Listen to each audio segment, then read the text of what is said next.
صل وسلم على سيدنا محمد وعلى آل سيدنا محمد.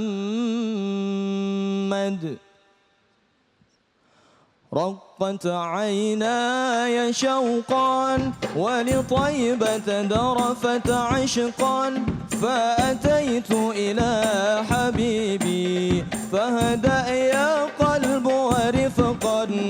رقت عيناي شوقا ولطيبة ذرفت عشقا فأتيت إلى حبيبي فهدأ يا قلب ورفقا.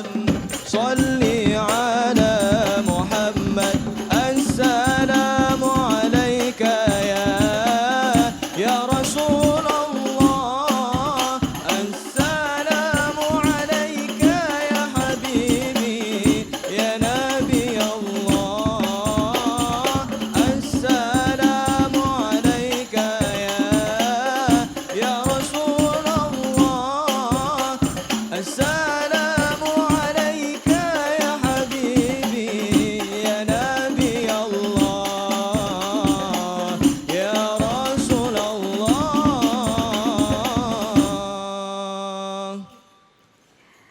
Assalamualaikum warahmatullahi wabarakatuh. Apa kabar semuanya?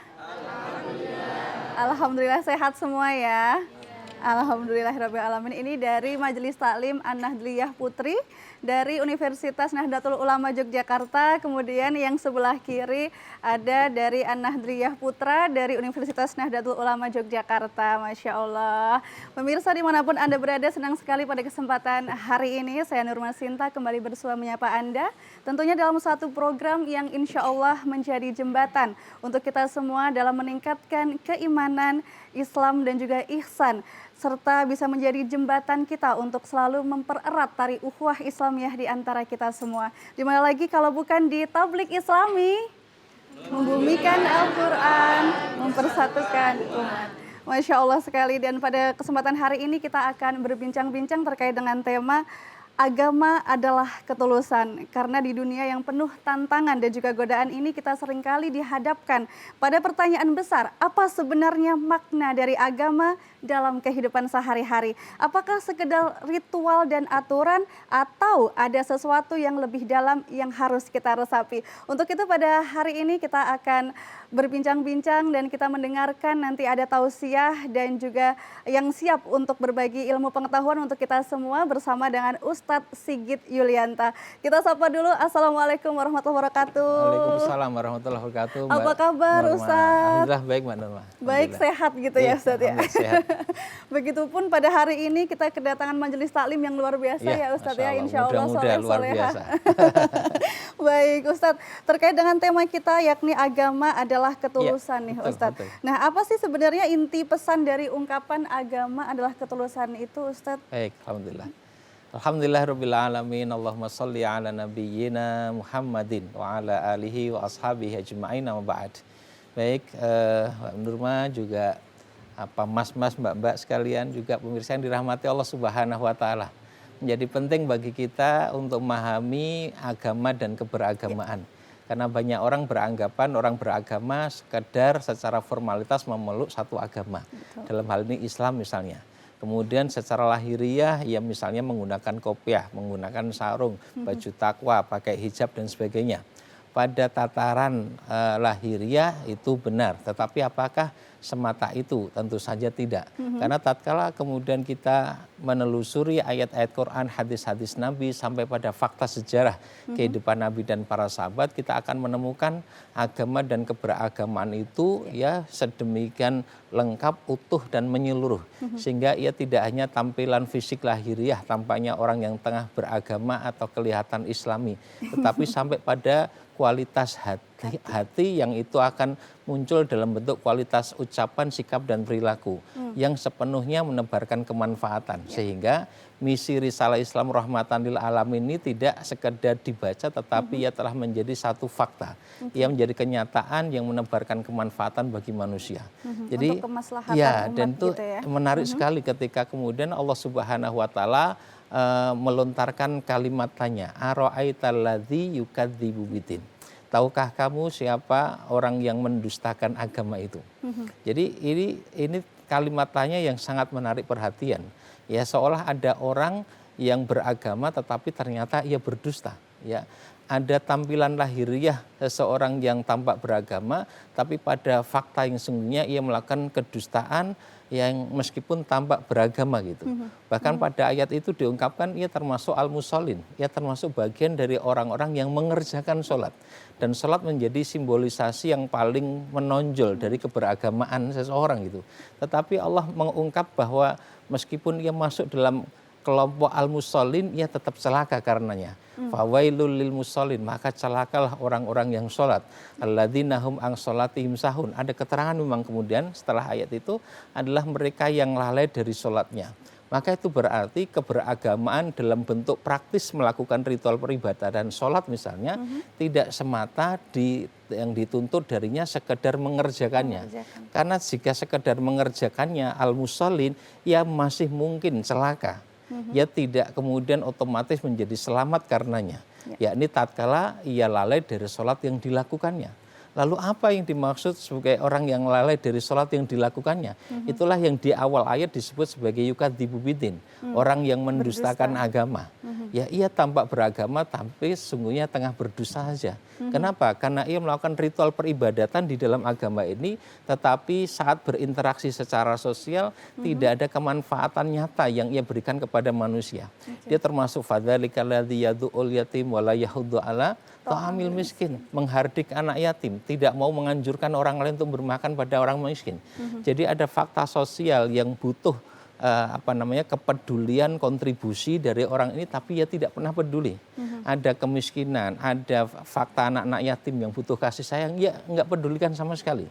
Maka meskipun ia masuk dalam kelompok orang-orang yang sholat musallin, tetap wailun, tetap celaka.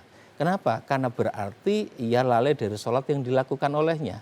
Ia sekedar mengerjakan sholat dan belum benar-benar mendirikannya. Karena Allah mengungkap orang yang mendirikan sholat itu, indikasi yang pasti adalah semakin baik perilaku saat ia berinteraksi secara sosial. Wa aqimis shalah, innas sholata tanha 'anil fahsya'i wal munkar. Di ayat 45 surat Al-Ankabut Allah mengungkapkan hal itu. Ya, dirikanlah sholat, tegakkan sholat, sesungguhnya sholat mencegah dari perbuatan keji dan mungkar.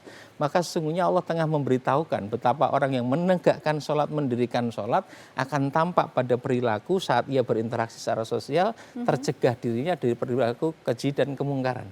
Jadi tatkala ia sekedar melakukan ritual peribadatan secara formalitas, tetapi perilaku saat ia berinteraksi sosial itu tidak menunjukkan kebaikan dan kebermanfaatan, sesungguhnya ia belum benar-benar beragama. Jadi ini menarik sekali, karena Islam kemudian mengajarkan kepada kita keberagaman yang benar dan utuh. Tidak hanya tampilan lahiriah, tetapi juga kualitas batin yang ada di dalam hati. Ya, dan itu harus tercermin pada ritual peribadatan maupun interaksi sosial yang menebarkan kemanfaatan. Jadi itu otomatis gitu ya? Iya, Ustaz, harusnya ya? begitu. Iya, ketika sudah ada ketulusan di dalam hati, akan tercermin secara nyata maka gitu ya? kemudian dikatakan agama adalah ketulusan, bukan kepura-puraan. Oke. Ya, gitu. Baik. Nah, Ustadz ada ungkapan seperti ini, adanya ketulusan dan juga kekhusyukan. Nah, bagaimana cara membandingkan antara keduanya itu? Al-khasi'in alladzina yadhunnuna annahum mulaqu rabbihim wa annahum ilaihi raji'un, kata Allah. Orang-orang yang khusyuk itu adalah orang yang yakin bahwa dia akan bertemu kepada Allah dan akan kembali kepadanya. Ringkasnya, orang yang khusyuk itu orang yang meyakini sepenuhnya ya keberimanan dia kepada Allah Subhanahu wa taala dan keberimanannya kepada kehidupan akhirat. Keberimanan kepada Allah itu adalah tatkala ia meyakini dan bahkan sampai pada merasakan betul betapa Allah Subhanahu wa taala selalu melihat, mendengar dan mengawasi dirinya. Sehingga merasa diawasi oleh Allah, namanya muraqabah. Itu akan menjadi pengendali sikap dan perilakunya. Dia tidak akan melakukan sesuatu kecuali yang Allah ridho. Dia tidak akan melakukan apa-apa yang membuat kecuali apa-apa yang membuat Allah ridho kepada dirinya. Dia tidak berani melakukan sesuatu yang membuat Allah murka gitu. Jadi dia merasakan betul selalu dalam pengawasan Allah. Itu derajat ihsan sebetulnya. Antak budallah ka'annaka tarahu fa ilam takun tarahu fa innahu yarak. Engkau beribadah pada Allah seolah-olah melihatnya, jika tidak sesungguhnya dia melihat apa yang tengah engkau lakukan. Nah, semestinya seorang muslim memiliki kualitas yang demikian, ya, sehingga keberagamaan dia itu adalah sebuah ketulusan yang kebaikannya tidak terbatasi saat berada di tengah-tengah banyak orang. Saat sendirian pun ia tetap dengan kebaikannya. Dipuji atau dicela tidak akan pernah mengurangi kebaikan yang dilakukan olehnya. Keimanan kepada kehidupan akhirat menjadikan ia punya orientasi pada kehidupan akhirat dalam semua perilaku yang ia jalani di kehidupan dunia. Ia melakukan amal duniawi dengan kualitas yang luar biasa, tapi orientasinya adalah kehidupan akhirat. Yani apa yang ia lakukan harus ia mendatangkan keberuntungan, kebermanfaat di akhirat kelak. Ya, di dunia sudah pasti otomatis akan mendatangkan manfaat, karena seluruh yang Allah perintahkan untuk keselamatan di akhirat otomatis akan mendatangkan keberuntungan di dunia. Itu nggak usah diharap, sudah dikasih oleh Allah Subhanahu Wa Taala. Tapi tatkala orientasi pada kehidupan akhirat menjadikan kita sedemikian cermat untuk tidak sampai melakukan hal-hal yang dilarang oleh Allah Subhanahu Wa Taala. Ya, jadi disitulah ketulusannya. Ya, disitulah tatkala kita benar-benar beragama itu lahir batin jadi orang baik itu. Ya, dia tidak lagi berorientasi pada perhatian manusia, penghormatan manusia, balasan dari manusia. Maka di ayat-ayat tadi kemudian diungkapkan juga setelah alladzina hum an sholatihim sahun, alladzina hum yuraun wa yamnaun maun. Ya, orang-orang yang berlaku riya dan berat untuk melakukan satu kebaikan pada orang lain. Yuraun itu riya. Riya itu orientasi kepada perhatian manusia, pujian manusia, balasan dari manusia. Ketulusannya di situ. Ya, ketulusan itu adalah tatkala orientasinya kepada Allah Subhanahu Wa Taala. Ya, seperti itu. Jadi ini akan sangat dipengaruhi oleh upaya memahami agama ini secara benar dan utuh, kemudian praktek secara bertahap, lalu bersandar kepada Allah Subhanahu Wa Taala untuk membimbing dirinya dalam beragama secara benar dan utuh. Kalau menggarisbawahi dari ungkapan Ustadz tadi nih Ustadz, kalau kita lebih mengejar akhirat gitu kan, nanti dunia akan dapat mengejarmu gitu ya Ustadz ya. Seperti halnya kita mengejar akhirat maka dunia akan mengejarmu, itu betul ya Ustadz ya? Iya betul. Ya, ada orang yang memberikan ilustrasi seperti orang nanam padi pasti juga akan tumbuh rumput. Tapi kalau nanam rumput nggak akan tumbuh padi. Betul. Ya, jadi kalau kita berorientasi pada kehidupan akhirat, sudah pasti Allah akan berikan apa-apa yang kita butuhkan di kehidupan dunia. Mayyataqillah yaj'al lahu yakhraja wa yarzuqhu min haitsu la yahtasib wa yaj'al lahu min amrihi yusra. Siapa bertakwa kepada Allah akan diberikan solusi jalan keluar pada setiap masalah. Ya, ini kira-kira yang hadir punya masalah enggak? Itu wajah-wajah penuh masalah. Ya. Masalah tugas di kampus mungkin ya. Masalah kan ketemu solusinya tatkala bertakwa pada Allah. Wa yarzuqhu min haitsu la yahtasib. Dikasih rezeki dari arah yang tidak disangka-sangka. Wa yaj'al lahu min amrihi yusra. Dikasih kemudahan dalam segala urusan. Jadi takwa kepada Allah, kemudian apa yang kita butuhkan di kehidupan dunia dikasih oleh Allah Subhanahu Wa Taala. Nah, seperti itu. Ya. Jadi kalau akhirat kita kejar, dunia pun kita dapatkan. Dunia kita kejar, akhirat nggak dapat ya. Dan dunia bisa jadi juga lepas. Maka khosirat dunia wal akhirat, gitu ya, rugi dunia akhirat. Gitu. Lalu untuk perihal kehusyukan ini Ustadz, kalau dalam kehidupan sehari-hari itu seperti apa? Karena kan kalau semisal dalam sholat pasti kan sudah jelas kita betul. ke Allah gitu ya. Nah, kalau untuk dalam kehidupan sehari-hari kalau seperti tadi apa? khusyuk itu ada keimanan pada Allah dan kehidupan akhirat, maka ini akan menjadi menjadi kesadaran yang senantiasa terjaga, sehingga orang yang khusyuk itu ya akan melakukan sesuatu dengan sungguh-sungguh. Sungguh-sungguh itu artinya orientasi pada kualitas. Dan memang itulah yang Allah Subhanahu Wa Taala perintahkan kepada kita. Alladzi khalaqal mauta wal hayata liyabluwakum ayyukum ahsanu amala, di ayat 2 surat Al-Mulk ya, surat ke-67 ayat 2.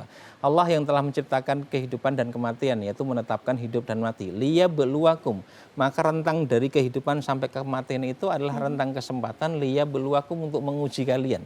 Maka saat kita berada di dunia ini sesungguhnya itu medan ujian. Apa yang tidak diuji? Ayyukum ahsanu amala, siapa di antara kalian yang paling baik amalnya. Nah, ahsanu amala, amal yang terbaik itu artinya orientasi kepada kualitas. Nah, sehingga orang yang khusyuk itu karena sangat memperhatikan bahwa dia sedang diawasi oleh Allah, bahwa dia ingin selamat di akhirat, maka dia akan berorientasi pada kualitas amal yang bisa diterima oleh Allah Subhanahu wa Ta'ala. oleh Allah Allah. nanti di akhirat. Iya, Oke, baik iya. Ustadz. Ini akan semakin menarik lagi, nanti kita akan bahas lebih dalam lagi Baik, Ustadz. Tapi baik, kita siap. harus jeda dulu, pemirsa jangan kemana-mana, tetaplah bersama kami tentunya di Tablik Islami, membumikan Al-Quran, mempersatukan umat.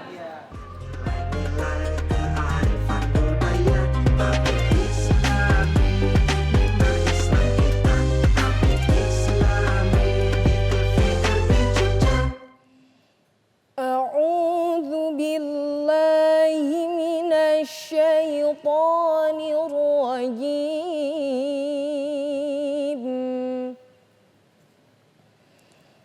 بسم الله الرحمن الرحيم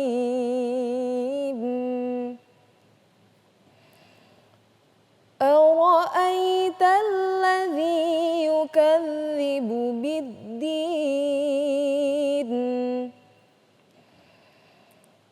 فذلك الذي يدعو اليتيم ولا يحض على طعام المسكين فويل للمصلين الذين هم عن صلاتهم ساهون الذين هم يراءون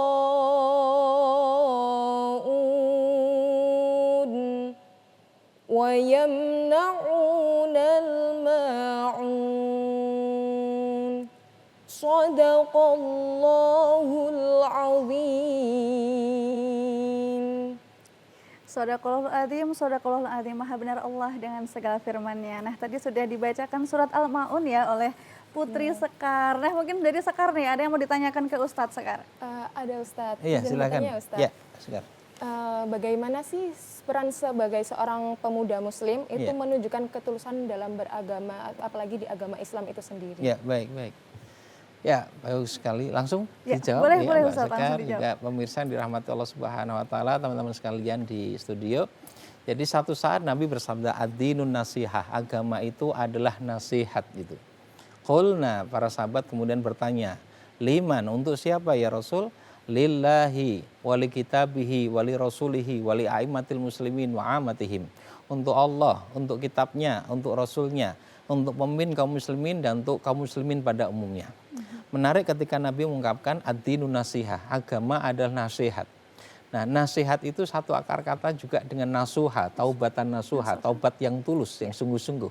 Maka bisa dimaknai ketika Nabi mengatakan agama adalah nasihat, maka agama adalah ketulusan. Ketulusan pada Allah, ketulusan pada kitabnya, ketulusan pada rasulnya, ketulusan pada pemimpin kaum muslimin, dan ketulusan dengan kaum muslimin pada umumnya. Tidak ada kepura-puraan. Tadi konteksnya bagaimana dengan anak muda itu ya, anak muda atau mahasiswa itu? Ya, mahasiswa. Mahasiswa orang yang tengah menuntut ilmu ya, dengan kepemudaan dia punya semangat yang luar biasa untuk mendapatkan pengetahuan. Dia punya cita-cita yang luar biasa pada masa depannya. Ya. Nah, maka ketulusan ini harus dia tampakkan dalam bentuk kesungguhan untuk mendapatkan ilmu. Keikhlasan ya dalam menata niat untuk mendapatkan ilmu, tidak untuk popularitas, tidak untuk memenangkan orang lain, tetapi untuk memahami agama ini secara benar, mempraktekkan secara tepat sehingga Allah Subhanahu wa taala memberikan ridho kepadanya. Disitulah ketulusan, bukan kepura-puraan untuk mendapatkan penghargaan, penghormatan dari manusia. Ya, tidak untuk mendapatkan kemanfaatan yang hanya sementara saja. Ya, tetapi mendapatkan kemanfaatan yang akan kita dapatkan selama-lamanya, yaitu di kehidupan akhirat. Dan tadi kita sudah bicarakan juga dengan Mbak Nurma juga bagaimana dengan kemanfaatan dunia nggak usah dikhawatirkan, Allah pasti kasih itu ya. Karena tatkala kita berorientasi pada kehidupan akhirat, Allah akan perbaiki urusan dunia kita. Nah, para mahasiswa ini ya mesti punya niat yang ikhlas dia mengharapkan keridhaan Allah dan balasan dari Allah, dan Allah janjikan semua yang menjadi kebutuhan kita tatkala kita tulus ikhlas dalam berharap kepada Allah Subhanahu wa taala, dalam hal menuntut ilmu, dalam hal berkarya, berprestasi, dalam hal kemudian kita bergaul, pertemanan, itu juga sesuatu yang diperintahkan, bahkan ia menjadi sarana yang akan mengantarkan kita pada derajat yang sangat tinggi, yaitu takwa. Sebab tatkala Allah mengatakan, ya inna akramakum indallahi atqakum, sungguhnya orang paling mulia di antara kalian adalah orang bertakwa, itu diawali dari ungkapan inna khalaqnakum min dzakarin wa untha wa ja'alnakum syu'uban wa qabaila lita'arafu. Pada lafal lita'arafu itu berarti ada interaksi sosial yang dilakukan. Maka pergaulan menjadi dibutuhkan untuk sampai pada derajat takwa. Karena bagaimana mungkin kita mencapai derajat yang tinggi tanpa ada ujian dalam interaksi sosial yang kita jalani. Jadi begitulah tatkala mahasiswa juga melakukan upaya menuntut ilmu, ia berinteraksi satu dengan yang lainnya, sesungguhnya semuanya dalam kerangka untuk mencapai derajat yang tinggi, yaitu takwa kepada Allah Subhanahu wa taala. Itulah ketulusan ya dalam konteks mahasiswa dan siapapun yang tengah menuntut ilmu. Wallahu a'lam bishawab. Ya, jadi orientasinya adalah untuk berniat menuntut ilmu gitu ya, karena itu bagian dari ibadah. Nah, iya, ibadah dan bahkan landasan dari iman dan amal soleh kita. Iya, baik Ustadz, ini sepertinya juga dari Majelis Taklim nih, dari An-Nahdliyah Putra maupun Putri, ada yang pengen bertanya nih, mungkin dari yang Putri terlebih dahulu. Iya, silakan. Mana yang mau bertanya? Satu-satu dulu ya, gantian. Oke, dari yang paling depan dulu. Iya, silakan. Bismillahirrahmanirrahim. Assalamualaikum warahmatullahi wabarakatuh. Waalaikumsalam warahmatullahi wabarakatuh. Perkenalkan, nama saya Atik Diana Qurratul Aini, perwakilan dari Majelis Taklim An-Nahdliyah Putri. Ingin menanyakan Ustadz, kita kan sebagai seorang muslim, tentunya kita saling memberi ketulusan dalam agama. Apakah kita boleh mengharapkan balasan di akhirat nanti? Soalnya kita kan sebagai manusia biasa pasti ada salah.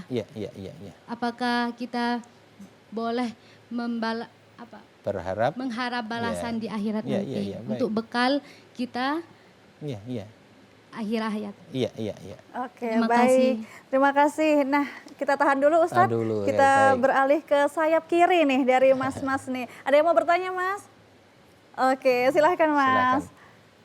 Assalamualaikum warahmatullahi wabarakatuh. Waalaikumsalam warahmatullahi wabarakatuh. Perkenalkan, nama saya Sayyid Zainal Abidin. Saya perwakilan dari Majelis Taklim An-Nahdliyah Putra. Ustadz, saya mau bertanya. Kan kita sebagai seorang muslim kan wajib beribadah. Betul. Lah, bagaimana kita supaya beribadah itu bisa mencapai khusyuk wal khudu'? Dan apa definisi dari khusyuk wal khudu' itu tersebut, Ustaz? Baik. Terima kasih. Wassalamualaikum warahmatullahi wabarakatuh. Waalaikumsalam warahmatullahi wabarakatuh. Dari yang sebelah kanan dulu nih Ustaz dijawab. Bolehkah berharap balasan di akhirat? Bukan hanya boleh, bahkan harus itu. Dan itu termasuk orang yang ikhlas. Maka Imam Nawawi menjelaskan orang yang ikhlas itu bermacam-macam. Setidaknya ada 3 tingkatan. Kalau kita baca di Syarhul Arba'in An-Nawawiyah. Pertama, ada orang yang beribadah, beramal soleh, beramal baik itu dengan motivasi dominannya itu karena takut kepada Allah, takut siksa Allah, takut masuk neraka. Maka ini pun termasuk ikhlas karena yang dia takuti adalah Allah dan ancaman dari Allah itu. Ya. Nah, Imam Nawawi mengungkapkan ini kalibadatil abid, seperti ibadahnya kaum budak. Kaum budak itu demikian patuh pada majikannya karena dominasi rasa takut sehingga ia menjalani ketaatan kepatuhan. Tetapi selagi ketakutannya itu tertuju kepada Allah atau ancaman Allah, maka ini termasuk ikhlas. Kalau ketakutannya tertuju pada manusia, nah itu bukan ikhlas. Jadi ikhlas itu asal tertuju pada Allah, maka itulah keikhlasan. Ada derajat yang lebih tinggi lagi dari derajat keikhlasan itu, tatkala seseorang melakukan ibadah, amal baik, amal soleh, itu dominasi motivasi dominannya itu atau niat yang sangat kuat yang sehingga menggerakkan dia melakukan tindakan itu adalah litsawab au lidukhulil jannah, untuk mendapatkan pahala atau agar masuk ke dalam surga. Ini pun ikhlas. Kenapa ikhlas? Karena yang diharap itu balasan dari Allah, yaitu surga. Ya, pahala dari Allah Subhanahu wa taala. Bahkan Allah ngiming-imingi kita kan, memberi iming-iming surga, pahala yang berlipat ganda. Maka nggak ada yang salah karena Allah sendiri yang ngiming-imingi. Dan selagi kita tertarik, terdorong untuk melakukan, untuk mendapatkan apa yang ditawarkan oleh Allah, itu keikhlasan karena yang kita harap adalah balasan dari Allah. Berbeda halnya kalau yang kita harapkan balasan dari manusia. Ya, misalnya kalau ada resepsi pernikahan itu terus kemudian ya ada yang memasukkan amplop itu nih itu nyumbang atau ngutang ke gitu. Iya. Kalau nyumbang jangan berharap dibalas oleh yang punya hajat itu. Iya. Berharap kepada Allah boleh, mau 700 kali lipat pun boleh itu. Benar, Tapi karena harus ada namanya ya. iya, kalau berharap dari yang punya hajat itu namanya ngutang ke gitu. Oke. Ya. Jadi orang ikhlas itu asal harapannya kepada Allah ikhlas itu. Mau seberapa banyak pun kita berharap balasannya, Allah bahkan menjanjikan ya jika wa anfaqtum min syai'in fahuwa yukhlifu. Harta mana saja yang kamu infakkan maka Allah yang akan ganti. Ya Allah kasih jaminan itu, ya bahkan Allah berikan berlipat ganda. Nah karena itu selagi yang kita harap dari Allah maka itu ikhlas. Dan orang yang motivasi dominannya mendapatkan pahala dari Allah, balasan dari Allah, keuntungan dari Allah, maka ini diungkap oleh Imam Nawawi sebagai kal ibadati tujar, seperti ibadahnya pelaku bisnis, ya, yang orientasinya adalah keuntungan gitu. Tetapi selagi tertuju pada Allah dia termasuk ikhlas. Nah yang paling tinggi adalah kata beliau orang yang melakukan ibadah, amal soleh, berbuat baik, motivasi dominannya adalah bersyukur. Ya, ungkapan terima kasih kepada Allah Subhanahu wa taala. Kenapa ini derajat keikhlasan paling tinggi? Karena pada posisi inilah Nabi kita Muhammad sallallahu alaihi wasallam berada. Ketika Aisyah bertanya, ya karena heran dengan ibadah yang dilakukan Nabi yang luar biasa, Aisyah sampai heran. Ya Rasul lima tasnau hadza, kenapa engkau lakukan ini semua ya Rasul? Engkau sudah dijamin masuk surga, diangkat tinggi derajatmu, dihindarkan dari dosa dan kesalahan, kok masih mempengling ibadah, masih sungguh-sungguh beribadah dan beramal soleh. Untuk apa lagi? Kata Aisyah kepada Rasul. Rasul mengatakan, ya Aisyah afala akuna abdan syakura. Apa enggak boleh aku menjadi hamba Allah yang bersyukur padanya? Inilah ungkapan syukur. Jadi tatkala kita sadari nikmat yang Allah berikan pada kita sudah sedemikian banyaknya, maka kewajiban kita bersyukur. Jadi sebelum kita minta apa-apa sudah dikasih banyak kok, itu saja belum disyukuri itu. Nah orang ikhlas itu tatkala menyadari sudah dikasih banyak sekali yang nggak bisa dihitung itu. Sehingga kesungguhan ibadahnya, banyaknya amal saleh yang dilakukan, itu adalah cara dia untuk mensyukuri nikmat yang telah diberikan oleh Allah Subhanahu wa taala, dan itulah derajat tertinggi dari keikhlasan.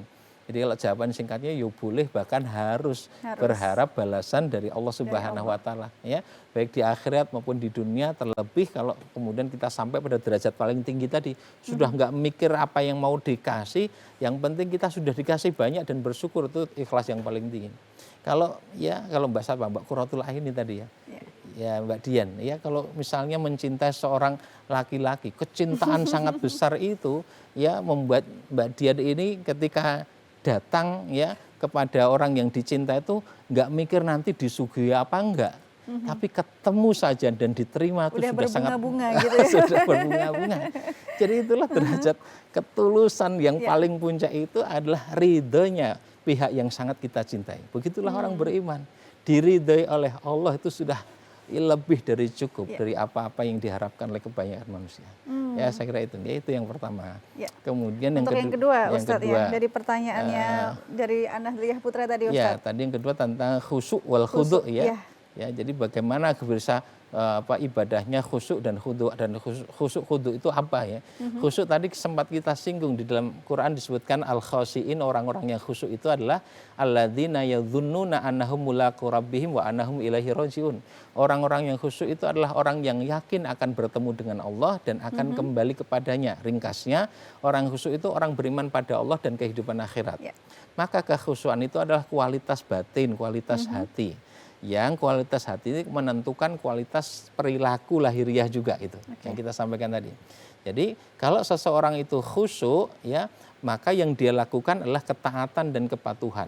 Tidak terbatasi di tempat yang ramai, juga di tempat yang sepi. Tidak hanya saat bersama dengan banyak orang, tetapi juga saat sendiri.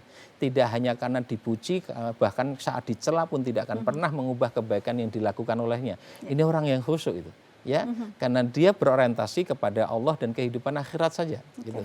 Nah, khudu itu ketundukan ya terhadap pihak yang dipatuhi tadi. Ya, ketundukan. Karena ada orang yang taat ya tetapi tidak khudu ya, taat tapi tidak khudu. Taat itu melakukan yang diperintahkan, tapi hatinya mungkin tidak mengagungkan yang ditaati. Nah, yang diperintahkan adalah ketaatan dan ketundukan atau wal khudu. Dan itu akan bisa diwujudkan oleh orang yang khusyuk tadi. Orang yang khusyuk ya kemudian dia akan bisa melakukan perintah Allah dengan sepenuh ketundukan dan kepatuhan. Nah, lalu dia akan adzillu, menghinakan diri sepenuhnya di hadapan kemahamuliaan Allah Subhanahu wa taala. Sadar kualitas diri kita ini apa dibandingkan Allah Subhanahu wa taala yang maha mulia. Maka semakin tunduk, semakin khudu', semakin menghina di hadapan Allah Subhanahu wa taala, maka sungguhnya Allah justru akan mengangkat derajat kita. Maka Nabi pernah mengatakan, tidaklah seseorang itu tawaduk, merendah, melainkan pasti Allah akan tinggikan. Tidaklah seseorang itu meninggi, menyombongkan diri, kecuali Allah akan jatuhkan dia. Itu sudah rumus begitu. Ya. Nah, jadi caranya bagaimana ilmu, amal, doa, ya. Ilmu itu pelajari ya tentang bagaimana sholat dengan kualitas yang baik, khusyuk, khudu dan sebagainya tadi. Amal praktekkan, mungkin praktek itu nggak langsung berhasil, trial and error kan, ya kadang-kadang masih kurang, dibenahi lagi terus sampai menjadi bisa terbiasa menjadi karakter kita. Kemudian doa mohonkan kepada Allah, karena hakikatnya yang memberikan kemampuan, kemudahan adalah Allah Subhanahu wa taala. La haula wala quwata illa billah kan gitu. Nah, kemudian jaga kualitas yang sudah berhasil dicapai itu dengan apa? Bi'ah solihah. Satu lingkungan yang kondusif membuat kita bisa menjaga kekhusyuan, kekhuduan dan kualitas ibadah yang terbaik. Oke, baik Ustadz, nanti kita akan lanjutkan lebih mendalam lagi Ustadz, karena ini sepertinya menarik juga Ustadz dan relate dan juga sesuatu tema yang memang fundamental dalam kehidupan kita. Untuk itu pemirsa jangan kemana-mana, tetaplah bersama kami tentunya di Tablik Islami, membumikan Al-Quran, mempersatukan umat.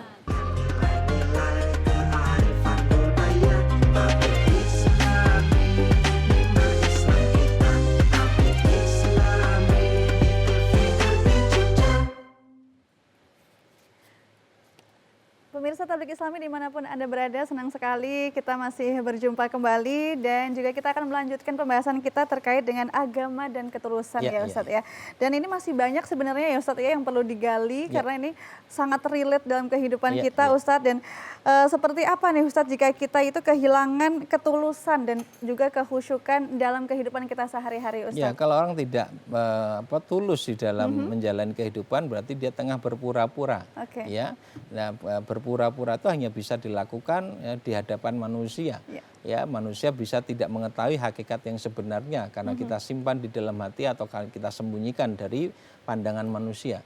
Tapi ada zat yang maha mengetahui bahkan apa yang menjadi isi hati, yaitu Allah Subhanahu wa taala itu. Nah, karena itu yang diajarkan pada kita adalah pengawasan oleh Allah Subhanahu wa taala.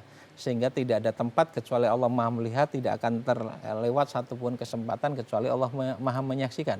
Sehingga Allah membuat satu sistem pengawasan yang sangat ketat, yang memaksa dalam tanda petik kepada kita untuk menjadi pribadi yang sangat tulus. Satu, Allah sendiri maha mengawasi, inna rabbaka labil mirsad. Dua, Allah punya petugas khusus pencatat amal manusia, itu para malaikat. Tiga, seluruh bagian dari tubuh kita akan menjadi alat rekam.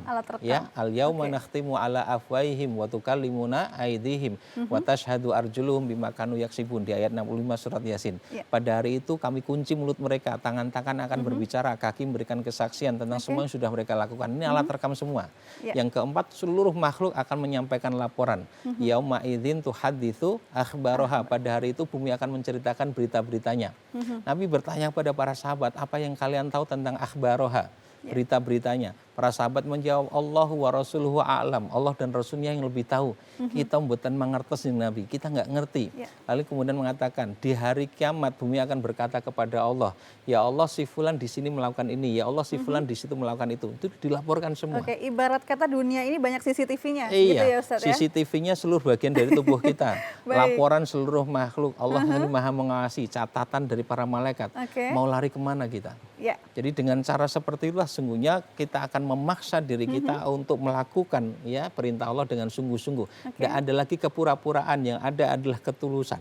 Ya, jadi tatkala tidak ada ketulusan pasti yang terjadi kepura-puraan. Kenapa terjadi kepura-puraan? Ada dua sebab. Satu berkaitan dengan ilmu, dua berkaitan dengan hawa nafsu. Ilmu dan juga hawa nafsu. Ini kita tahan dulu Ustadz, karena sebetulnya masih banyak nih yang pengen bertanya nih dari Majelis Taklim. Mungkin sekarang ganti dari sayap kiri terlebih dahulu nih. Siapa yang mau bertanya Mas? Oke, baik, silahkan Mas. Ya, silahkan. Bismillahirrahmanirrahim. Assalamualaikum warahmatullahi wabarakatuh. Waalaikumsalam warahmatullahi wabarakatuh. Perkenalkan Ustadz, nama saya Yufsidi, perwakilan dari Jamaah Nahdiyah Putra. Gini Ustadz, pertanyaannya, apa sih sebenarnya tujuan kita itu harus tulus kepada agama? Terima kasih. Ya, baik. Oke, baik, kita beralih ke sayap kanan nih. Kakak-kakak, mbak-mbak yang cantik-cantik, ada yang mau bertanya? Oke, silahkan Mbak. Bismillahirrahmanirrahim. Assalamualaikum warahmatullahi wabarakatuh. Waalaikumsalam warahmatullahi wabarakatuh.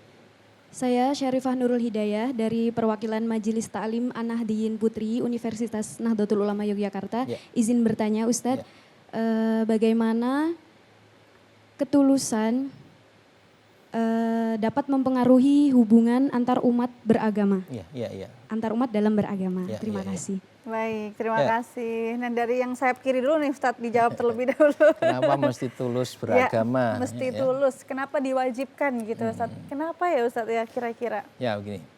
Allah Subhanahu wa taala telah memberitahukan pada kita bahwa Dia ciptakan kita untuk ibadah, betul ya? Wa ma khalaqtul jinna wal insa illa liya'budun. Kami ciptakan, aku ciptakan jin dan manusia adalah untuk beribadah padaku. Maka kita fahami kesempatan yang Allah berikan hidup di dunia untuk ibadah kepada Allah dengan segala bentuknya. Ibadah bisa yang umum, bisa yang khusus, bisa yang ritual, bisa yang sosial, semua menjadi nilai ibadah di sisi Allah.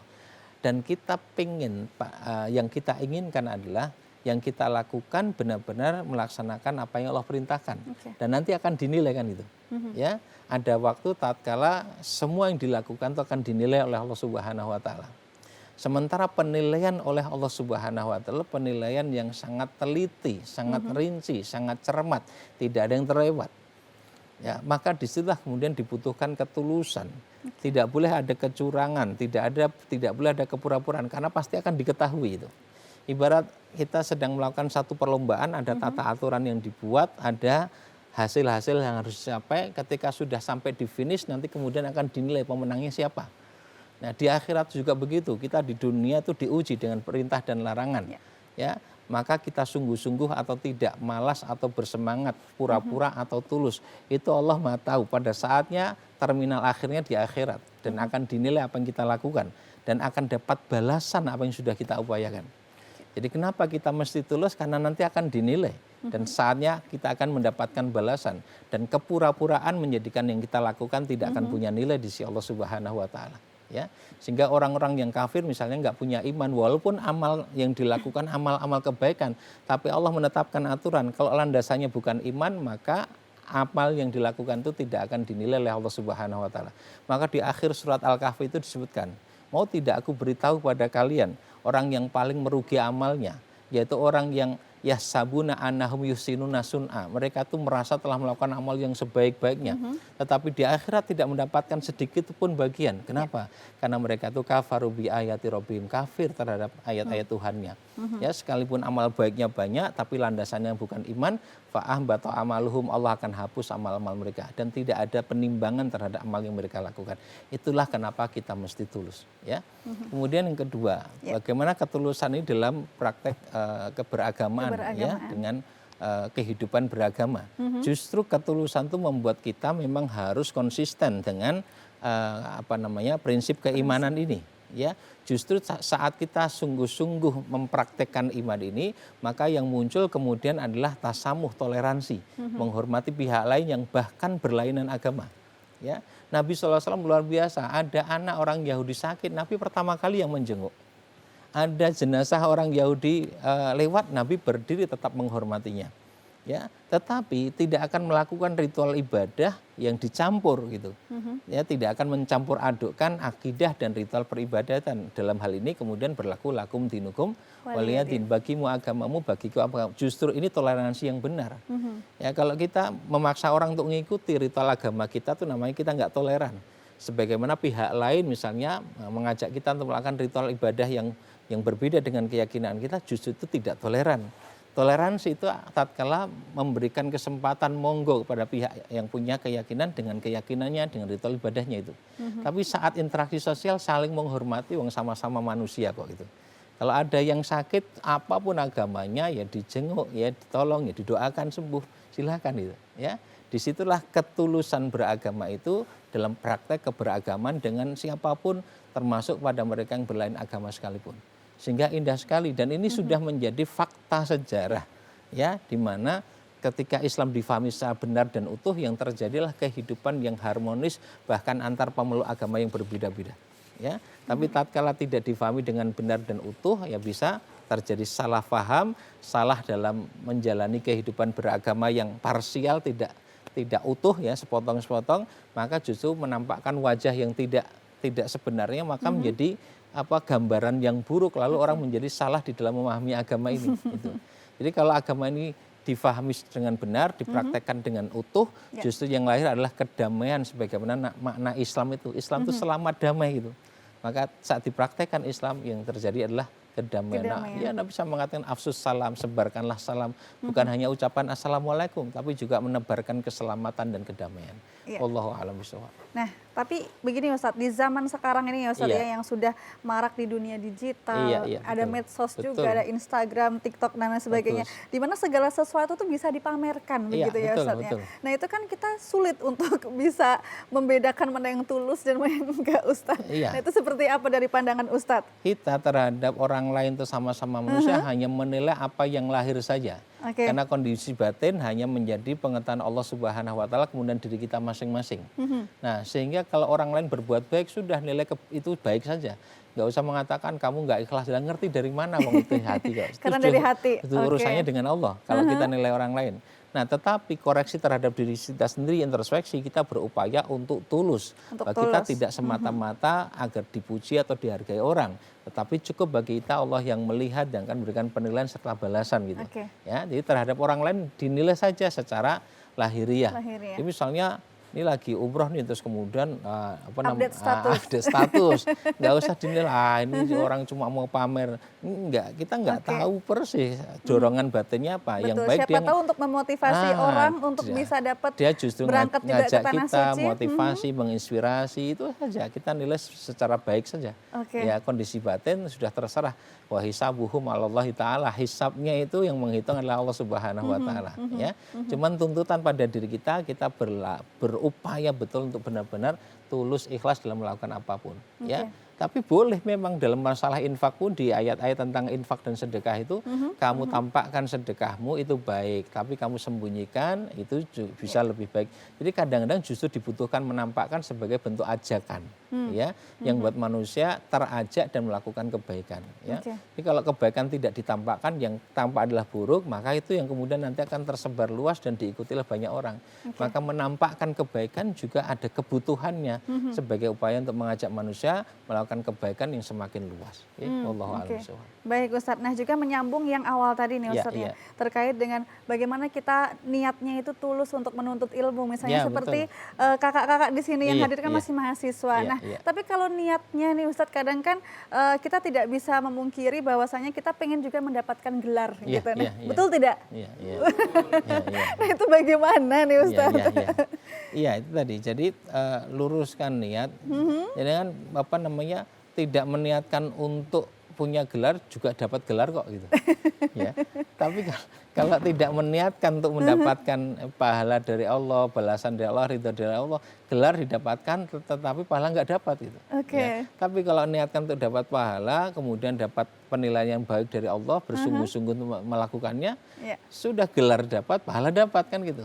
Itu yang disebut tadi, kalau orientasinya kepada Allah, pada kehidupan akhirat, dunia didapat. Kalau dunia saja mungkin dapat, mungkin juga enggak. Kalau enggak dapat akhirat, dunia juga enggak, kan sudah khosirat dunia wal akhirah, rugi dunia dan akhirat gitu. Nah, maka luruskan niat yang benar ya. Justru tatkala kita mengharapkan ridho Allah itu kesungguhan yang lebih yang kita lakukan. Sebab kalau kita pengen dinilai orang saja bersungguh-sungguh, apalagi pengen dinilai Allah gitu. Harusnya begitu. Maka ikhlas itu bukan melakukan sesuatu sekedarnya. Ikhlas itu justru melakukan sesuatu dengan kadar yang luar biasa gitu. Karena yang kita harapkan adalah penilaian dari Allah, yang ngawasi kita adalah Allah Subhanahu wa taala. Nah, sehingga ya wujud nyatanya adalah bersungguh-sungguh yang lebih dari umumnya orang. Ya, dan kalau itu yang dipasang sebagai niat, maka hasilnya pun juga akan lebih dari ya umumnya orang yang melakukan hal yang sama dalam hal ini menuntut ilmu tadi. Baik, nah namanya juga manusia nih Ustadz ya. Di dalam kehidupan kita itu kan kadang juga ada seringkali ada ujian, Ya, cobaan dan lain sebagainya, dan itu membuat hati kita goyah. Nah, lalu bagaimana untuk tetap menerapkan ketulusan itu, Ustadz? Tapi kita tahan dulu. Setelah yang satu ini, untuk itu pemirsa jangan kemana-mana, tetaplah bersama kami tentunya di Tablik Islami, membumikan Al-Quran, mempersatukan umat.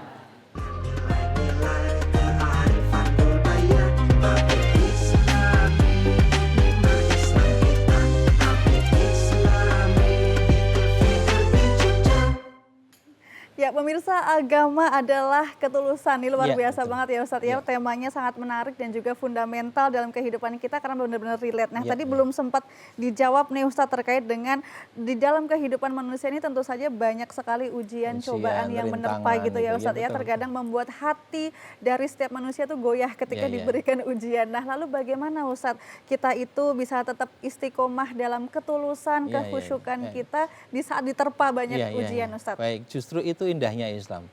Karena semakin banyak rintangan, kesulitan, hambatan itu justru dijanjikan dengan pahala yang tak terhingga. Tak terhingga. Ya, innama yuwaffas sabiruna bi ajrahum bi ghairi hisab. Di ayat 10 surat Az-Zumar Allah berfirman, sungguhnya hanya orang yang bersabar saja yuwaffa ajrahum akan disempurnakan pahalanya bi ghairi hisab, tanpa batas. Dan kesabaran itu ada sarananya. Sarananya adalah berbagai macam cobaan tadi.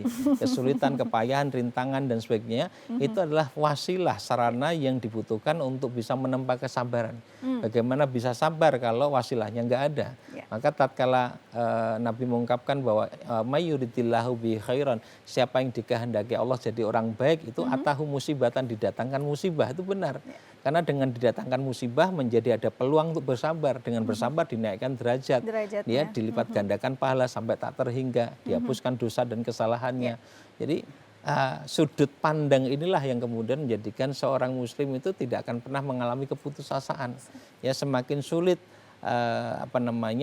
sesuatu yang tengah dihadapi, semakin banyak rintangannya, dia melihat ini peluang-peluang yang luar biasa yang dihadirkan oleh Allah Subhanahu wa taala, yang pasti sudah terukur karena la yukallifullahu nafsan illa wus'aha. Allah tidak akan membebani kecuali sesuai dengan kadar kemampuannya itu. Sehingga dia tidak akan mengalami keputusasaan, dia hanya diwajibkan untuk bersungguh-sungguh. Selebihnya Allah kemudian akan memudahkan. Karena kesungguhan itu yang menjadi sebab Allah tunjukkan jalannya. Walladzina jahadu fina lanahdiyanahum subulana. Orang yang bersungguh-sungguh untuk mendapatkan keridhaan kami, lanahdiyanahum, pasti kami tunjukkan kepada mereka jalan-jalan kami. Jadi yang punya kekuatan untuk bisa melakukan tindakan ya Allah, karena Allah yang kuasa atas segala sesuatu. Kita hanya dituntut untuk berusaha dengan sungguh-sungguh, dan selebihnya Allah akan membukakan jalannya dan memberikan kemudahan. Dan Allah memberitahukan pada kita bahwa pada satu kesulitan yang tengah dihadapi, sesungguhnya ia tengah dihimpit oleh dua kemudahan. Ya, fa inna ma'al usri yusra, inna ma'al usri yusra. Itu karena sesungguhnya bersama kesulitan ada kemudahan, sesungguhnya bersama kesulitan ada kemudahan. Ada ulama tafsir yang menjelaskan, ya, yusron pakai bentuk nakirah itu pakai tanwin, sedangkan kesulitan al-usri, ya, al-usri pakai bentuk ma'rifah. Itu menunjukkan bahwa satu kesulitan itu tengah diapit oleh dua kemudahan. Ini akan menumbuhkan asa, harapan yang sangat besar bahwa ini kita sedang diapit oleh dua kemudahan. Tapi bagaimana kemudahan didapatkan? Bersungguh-sungguhlah, karena bersungguh itu kemudian membukakan jalan tadi. Ya, dengan dibukakan jalan itulah kemudian Allah akan memampukan kita untuk menghadapi ini semua. Saya kira begitu. Jadi ketulusan dan kesabaran itu jadi satu gitu ya, seharusnya gitu ya. Justru orang yang tulus adalah orang sabar. Kalau nggak sabar berarti nggak tulus. Iya, karena bersabar itu dia berharap ya penilaian dari Allah, keridhaan dari Allah, kemudian dari Allah. Dan itulah ketulusan kita kepada Allah Subhanahu wa taala. Tapi katanya sabar itu nggak ada batasnya, Ustaz. Iya, nggak ada batasnya. Ya kalau ada batasnya namanya nggak sabar dong. Betul. Iya. Dan Allah katakan ya ayyuhalladzina amanus biru wasabiru di ayat 200 surat Al-Imran.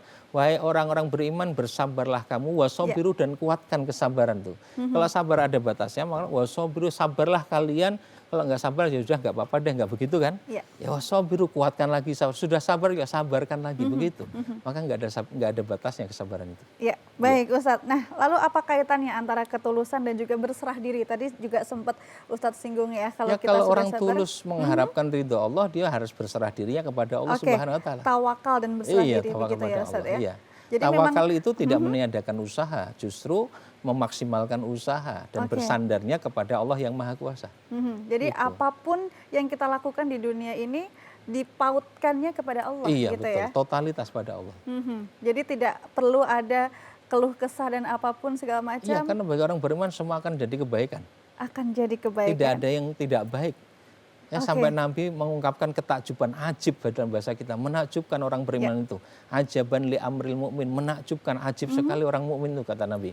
Inna amrohu kullahu lahu khair, semua urusan akan jadi kebaikan untuk orang mukmin. In asobatu syakaro, kalau dia dapat kebaikan dia bersyukur. Fakana khairalahu, kebaikan jadi syukur menjadi kebaikan untuknya. Wa in asobatu dorok sobaro, kalau dia mendapatkan kesulitan, kepayahan, penderitaan dia bersabar. Fakana khairalahu, sabar itu jadi kebaikan pula untuknya. Yang enggak baik mana? Enggak ada.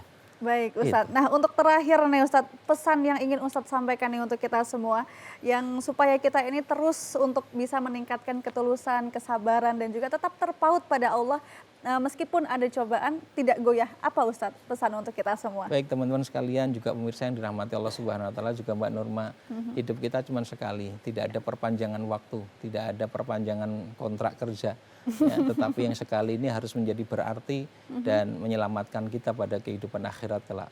Maka berlaku tuluslah kita ya di kehidupan dunia, karena semua yang kita lakukan dalam pengawasan Allah Subhanahu Wa Taala. Sedikit pun tidak ada yang tersembunyi, satu pun tidak ada yang terlewat. Maka ketulusan itu yang pasti akan menyelamatkan. Yaumala yang faumalun wala banun illa man atallaha biqalbin salim. Di hari ketika tidak bermanfaat harta dan anak-anak kecuali bagi orang yang saat itu menghadap Allah dengan hati yang bersih, hati yang tulus, itu yang akan menyelamatkan kita pada kehidupan akhirat kelak.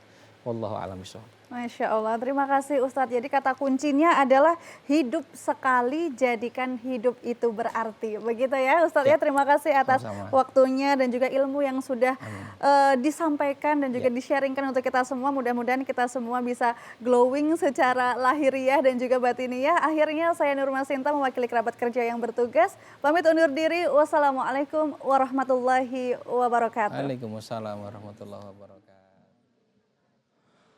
مولاي صل على حبيبي